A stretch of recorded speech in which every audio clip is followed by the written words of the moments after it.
युवा हैं वो नौकरी की तरफ क्यों ज्यादा जा रहे हैं, उनको समझ में क्यों नहीं आ रहा? जो पुरानी परंपरा है ना, लोगों की धारणा दिल में बैठी हुई है कि नौकरी करो, पहाड़ के लोगों में ज्यादातर बैठी हुई है। तो सर वो 10-12 हजार रुपए की नौकरी मिलती है उनको। 10-12 हजार की नौकरी में संतुष्ट है वो 1 लाख रुपए की अपने घर में बैठ के नहीं कमाना चाह रहे हैं। नहीं कमाना चाह रहे हैं ना, और सच्ची घर में बात है बैठ के ना, 1 लाख रुपए कमा सकते हैं। सच्ची बात है ना सर। मैं ये कह रहा हूँ कि जो यहाँ से छोड़ के भागे सब लोग, अब वही लोग यहाँ आके एक प्लॉट खरीद रहे हैं। ऐसे मेरे पास 2 लोग हैं यहाँ पर, जिनके पास 15-15 एकड़ जमीन थी हमारे अगल बगल में, आज उसको छोड़ के 10 रुपए में लेके चले गए।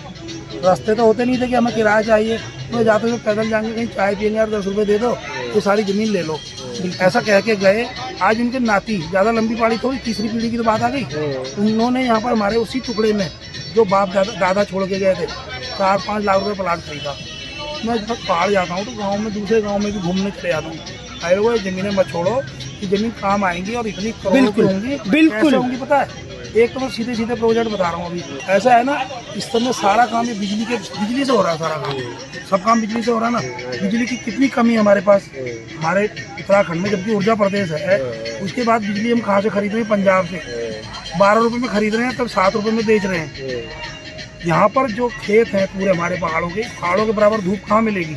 यहाँ भी नहीं मिलेगी। यहाँ सोलर, सारे पहाड़ों में सोलर पैनल लगाकर, और वो सारी, ना तो कच्चा, अगर आप फैक्ट्री लगाओगे तो कच्चा माल ले जाना पड़ेगा, फिर वहाँ से लाना पड़ेगा, फिर बेचना पड़ेगा।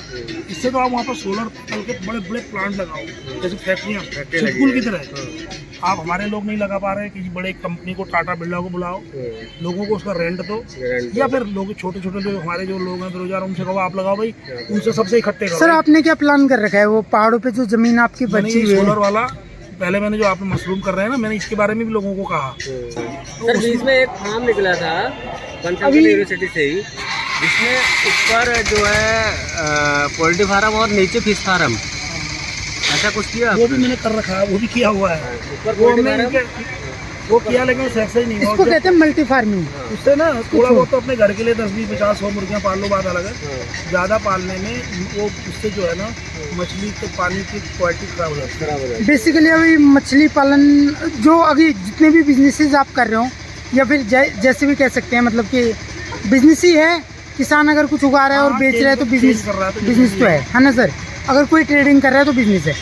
तो मैं ये जानना चाहता हूँ सर कि आप मछली पालन कर रहे हैं, और जो जितने भी आप काम कर रहे हो, पहले तो मैं ये जानना चाहता हूँ कि कितने टाइप के आप काम कर रहे हो, और उनमें से जो सबसे ज़्यादा आपको सक्सेस दे रहा है वो कौन सा काम है? खेती में सर, खेती में मतलब ये खेती से जो दूसरे काम हम हटके कर रहे हैं वो सब फायदेमंद ही है। वो क्या है सर? मान लिया हमने प्लांटिंग का काम करा, तो उसमें थोड़ा धैर्य रखना पड़ता है। जैसे हर साल पैसे नहीं मिलेंगे आपको, बिल्कुल 6 साल बाद 5 साल बाद पैसे मिलेंगे। खेती में आपको हर 6 महीने पैसा मिल जाता है, लेकिन 6 महीने में अगर 50,000 कमा रहे हो, 5 लाख भी कमाओगे ना, वो खर्च हो जाएगा। इकट्ठे अगर 10 लाख रुपए आया आपके पास, तो वो 10 लाख कहीं ना कहीं काम आ जाता है। बिल्कुल, उससे कोई ना कोई तरक्की करता है। बिल्कुल। और इसका काम जो है वो पेड़ों से भी बेहतर है। इसमें आपको 6 साल भी इंतजार नहीं करना है, हर साल पैसा आता है। तो युवाओं के बारे में, जो पहाड़ में जो युवा हैं, उनको कोई आप संदेश देना चाहोगे? क्योंकि कोई किसानी करना नहीं चाहता है आज की डेट में। जहाँ तक मैं भी देखता हूँ, मैं भी कोशिश करता हूँ कि लोगों को बोलूँ कि भाई ठीक है, हम लोग एडवांस एडवांस तरीके से किसानी कर सकते हैं। आपका कोई संदेश? हम ये कहना चाहते हैं कि जो भी हमारे यहाँ के जो युवा साथी हैं, वो नौकरियों की ही तरफ ज़्यादा ना भागते हुए, जो उनकी अपनी बुजुर्गों की अपनी जो पीढ़ी दर पीढ़ी जो उनकी खेती है, उसमें भी रहकर कई किस्म के काम कर सकते हैं। और कई युवा कर भी रहे हैं, हम कई जगह देखते हैं, यूट्यूब में भी देखा हमने, कई लोग कर भी रहे हैं। तो वो भी उस तरफ अगर ध्यान दें, चाहे वो मशरूम की, अभी जैसे कि हमें अभी आपने बताया, बिल्कुल कि मशरूम वहाँ ठंडा इलाका है, यहाँ लोग AC लगा के मशरूम पैदा कर लगा के उतना खर्चा करके कर रहे हैं। और उसमें ज़्यादा ना, जो कहते हैं लोग कहते हैं पहाड़ में अगर कोई हम काम करेंगे तो ट्रांसपोर्टिंग का खर्चा ज़्यादा पड़ जाएगा। उसको तो तुम थैले में डाल के भी ला सकते हो मशरूम को। बिल्कुल।